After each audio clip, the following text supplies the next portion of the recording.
Alors, on va vous présenter en fait une plateforme un petit peu originale qui a été annoncée l'année dernière au colloque et qui commence à avoir une réelle vie. On va vous présenter un peu les avancées.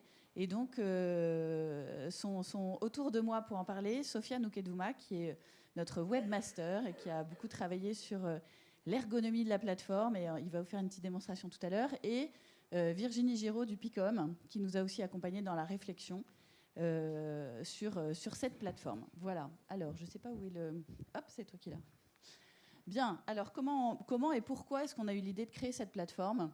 Alors, on l'a appelé PCECE. Alors, l'acronyme, voilà, il est peut-être un petit peu compliqué, mais l'idée, c'était d'avoir une plateforme collaborative entre enseignants-chercheurs et enseignes ou entreprises.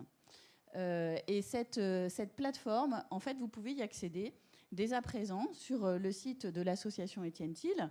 C'est une bonne occasion aussi de le visiter et de voir toutes les ressources en ligne qu'il y a sur le site.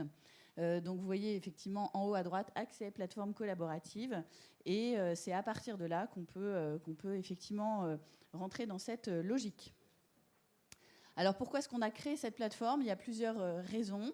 La première, c'est qu'on pense que pour favoriser la recherche en distribution, ce qui est vraiment l'objectif de l'association Étienne Thiel, la première des choses, c'est de favoriser aussi le contact pédagogique qu'on peut avoir. C'est-à-dire souvent, on s'aperçoit qu'on travaille sur un cas avec une entreprise et puis que de fil en aiguille, il y a la confiance, il y a le dialogue qui se crée et à ce moment-là, il y a des recherches passionnantes qui peuvent aussi avoir lieu. Alors, le parcours ne se passe pas toujours dans ce sens-là, mais c'est vrai que ça nous paraissait intéressant dans le but ultime quand même de favoriser la recherche en marketing, de se dire il nous faut aussi une plateforme pour nous mettre en relation, nous enseignants-chercheurs, avec des entreprises qui souhaitent collaborer peut-être aussi sur des éléments pédagogiques. On a créé cette plateforme parce qu'il nous semble que c'est moderne et que c'est une façon d'accélérer la mise en relation et les échanges. On l'a créé aussi parce que ça n'existait pas, donc on a trouvé que c'était aussi intéressant de tester, d'essayer. Et puis, on est aussi très content parce que le PICOM nous a accompagnés dans cette logique, a tout de suite répondu favorablement en trouvant que c'était une très bonne idée. Alors, ça ne veut pas dire que les autres fédérations sont exclues et les autres partenaires, au contraire, de cette logique, mais c'est vrai qu'on a bien avancé avec le PICOM sur la reconnaissance des besoins et le cahier des charges, on va dire, fonctionnel de la plateforme. Alors, qui peut s'y connecter ? À la fois, bien sûr, les entreprises qui sont liées d'une manière ou d'une autre au commerce, à ses évolutions, à la consommation, à la distribution. Et puis, les enseignants-chercheurs, les doctorants, qui peuvent être en recherche, à la fois dans leur dimension d'enseignants et dans leur dimension de chercheurs, d'interaction avec les entreprises. Alors, l'idée, c'est qu'effectivement, on est aussi un réseau. On est un réseau, parmi nous, il y en a qui viennent d'Aix, de Marseille, de Dijon, de Bordeaux, enfin de Lille, j'en oublie plein. Et les réseaux de distribution, ils sont aussi répartis sur toute la France. Donc, c'est aussi une façon de faire réseau. Et puis, on compte bien sur toutes les fédérations partenaires pour être le relais de ces envies de collaborer. Alors, les collaborations pédagogiques, en fait, on en a listé quelques-unes. Donc, ça peut être des projets tutorés. C'est vrai que souvent, nous, enseignants-chercheurs, on est à la recherche d'entreprises qui auraient envie de collaborer sur des projets tutorés. Il y a tous les mémoires de master, les mémoires aussi il y a aussi des challenges pédagogiques. Donc, de plus en plus, on fonctionne avec des challenges. Donc, ça, c'est vraiment des choses sur lesquelles on peut avoir envie de collaborer.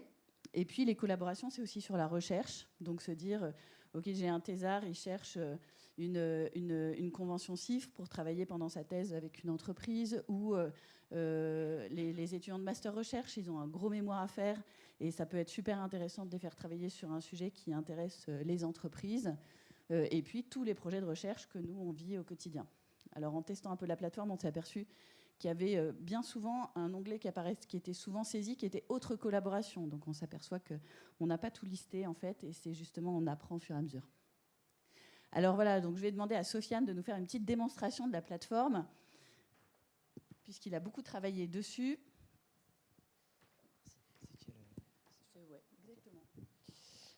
Donc bonjour tout le monde. Donc on est parti pour la démonstration. Donc après, vous êtes connecté sur la plateforme en tant qu'enseignant-chercheur, vous allez tomber sur un tableau de bord un tableau de bord donc, qui est composé de 4 onglets principaux. Donc pour commencer, le tableau de bord qui va vous accueillir avec un petit message qui va vous expliquer le principe de la plateforme, quel type de projet vous allez pouvoir déposer, comme vient d'en parler Valérie. Vous avez ensuite un onglet offre des entreprises. Donc dans le cas des enseignants-chercheurs, cet onglet va vous permettre d'accéder à la page où seront listées toutes les offres qui ont été soumises par les entreprises.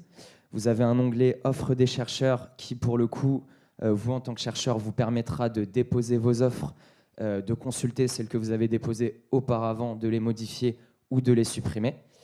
Et vous avez un dernier onglet qui est votre profil personnel. C'est ce qui vous permettra de modifier vos informations, un mot de passe éventuel. Voilà.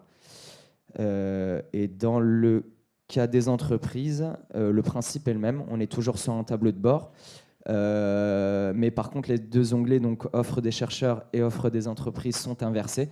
C'est-à-dire que pour le cas des entreprises, vous allez pouvoir accéder aux offres des chercheurs qui ont été soumises. Et vous allez pouvoir vous-même aussi également ajouter vos offres en tant qu'entreprise. Donc, pour le cas des chercheurs, si on clique à partir du tableau de bord sur l'onglet « Offre des chercheurs », vous allez tomber sur cette page. Donc là, en l'occurrence, on a 2 offres. Toutes les offres seront listées donc, sur cette page avec le titre de l'offre, l'intitulé et le nom de l'entreprise qui l'a soumise. Dans le... non, oui, OK. Donc, si on clique sur l'offre de thèse CIFRE en data marketing, vous allez tomber sur le détail de l'offre. Donc, l'entreprise qui l'a soumise, une description, l'adresse de l'entreprise et une description détaillée pour présenter l'offre. Et en dessous, vous allez aussi avoir les coordonnées de contact de l'entreprise qui vont vous permettre de vous mettre en relation avec elle. Et dans le cas des entreprises, du coup, vous aurez accès aussi aux offres des chercheurs qui seront listées de la même façon que les offres des entreprises. Et vous allez pouvoir aussi accéder aux détails de l'offre avec le nom du chercheur, son université, son école, et puis après, pareil, une description détaillée de l'offre et les coordonnées de contact pour vous mettre en relation avec la personne. De retour sur le tableau de bord, là on est dans l'onglet, dans le cas des enseignants-chercheurs, offre des chercheurs, c'est un exemple, comment dire, c'est... comment ajouter une offre. Donc, quand on clique sur le bouton ajouter une offre, vous avez toutes les cases à remplir afin de pouvoir soumettre votre offre par la suite. Donc, vous avez l'intitulé de votre offre, vous devez ajouter votre nom en tant que chercheur, indiquer votre université ou l'école dans laquelle vous enseignez ou vous étudiez, préciser le type de collaboration, donc c'est celle dont Valérie a parlé juste avant, indiquer un descriptif court de votre offre, ensuite un descriptif détaillé et comme on disait tout à l'heure, ensuite indiquer vos coordonnées de contact pour qu'on puisse vous mettre en relation avec les personnes qui consulteront vos offres. Et dans le cas des entreprises, le principe est le même. Il faut juste indiquer évidemment le nom de votre entreprise et l'adresse et le lieu où elle se situe. Et pour terminer, là on est dans le cas où vous avez déjà soumis une offre et vous êtes dans l'onglet Mes offres qui vous permet de retrouver la liste de tout ce que vous avez publié. Vous avez la possibilité, comme on disait tout à l'heure, de modifier votre offre ou de la supprimer si vous avez été mis en relation avec quelqu'un et que vous avez réussi que votre sujet a intéressé quelqu'un et que vous allez collaborer avec elle. Donc pour les entreprises, c'est la même chose.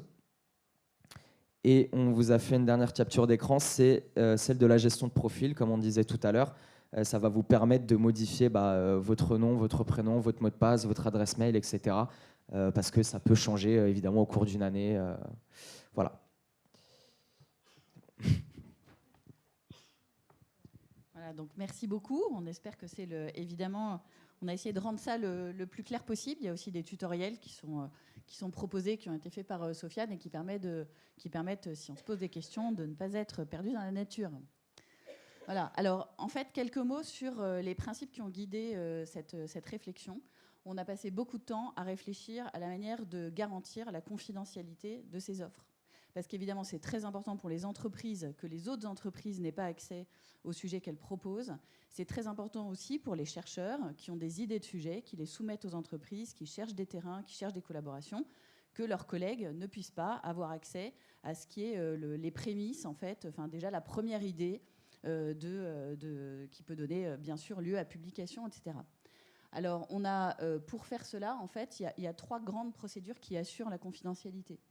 La première, c'est au moment où vous vous connectez, on va vous demander de vous connecter avec un identifiant évidemment, vous rentrez votre profil LinkedIn et vous nous écrivez avec une adresse professionnelle.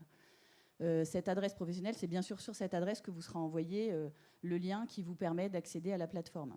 Donc ça, c'est une première procédure et il y a un examen du profil pour vérifier que la personne est bien soit un enseignant-chercheur, soit une entreprise.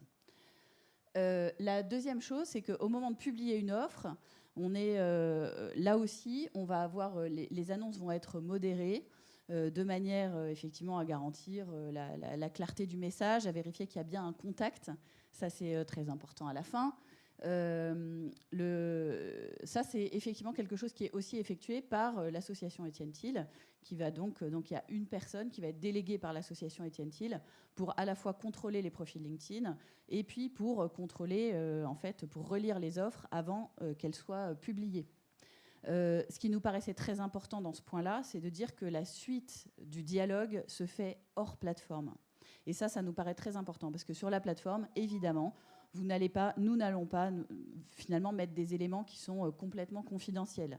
Bien sûr, il faut dire, voilà, je veux travailler sur tel sujet, j'ai besoin d'une entreprise, ou je veux travailler, j'ai envie d'avoir une collaboration avec tel type d'école, etc.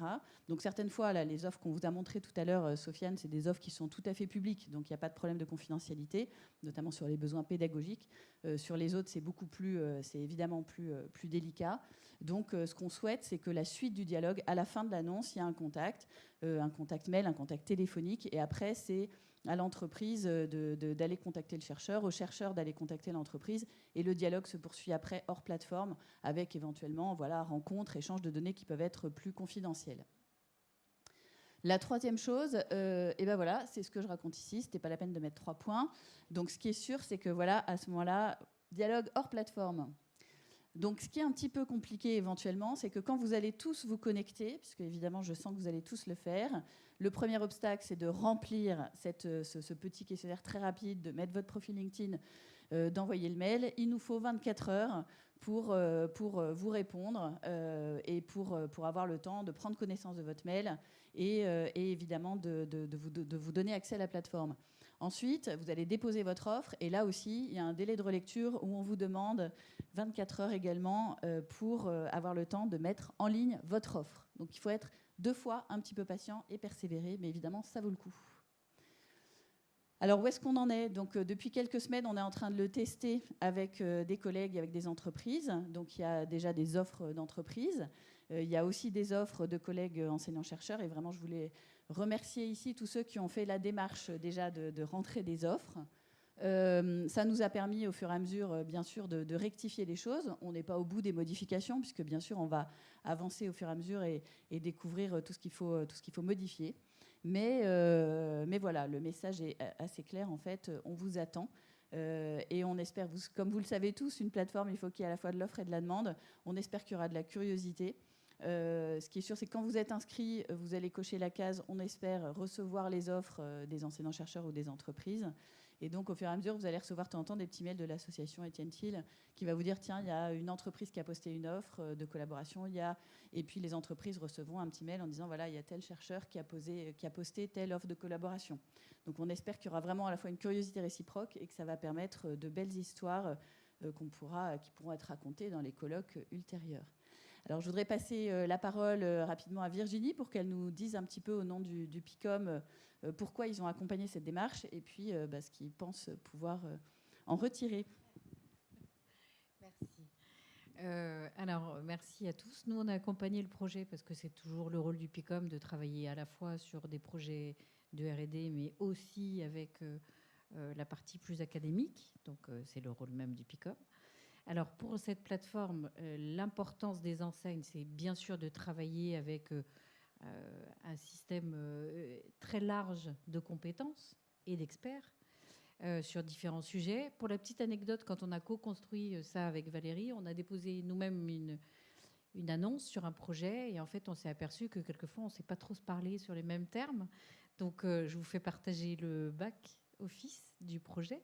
Mais Valérie et Blandine et Sofiane nous ont bien accompagnés, en tout cas pour rédiger au mieux et que ce soit compréhensible et un peu sexy pour les enseignants-chercheurs. C'est-à-dire que nous, on sait ce que l'entreprise veut, mais ce n'est pas forcément toujours dans les bonnes terminologies, ce n'est pas toujours bien packagé comme il faut, donc il faudra peut-être être un petit peu moins exigeant que d'habitude sur les premières offres.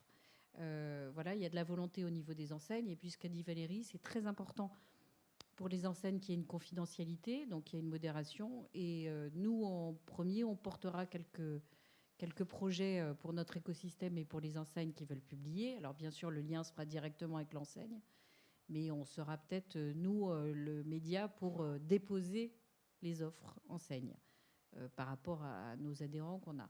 Voilà, donc il y en a pas mal. Il y a des choses qui seront très intéressantes à l'avenir sur le sujet. Il faudra être un petit peu moins exigeant que vous avez l'habitude sur les intitulés, peut-être, qui seront peut-être pas forcément sexy de prime abord, mais on y travaille. Voilà.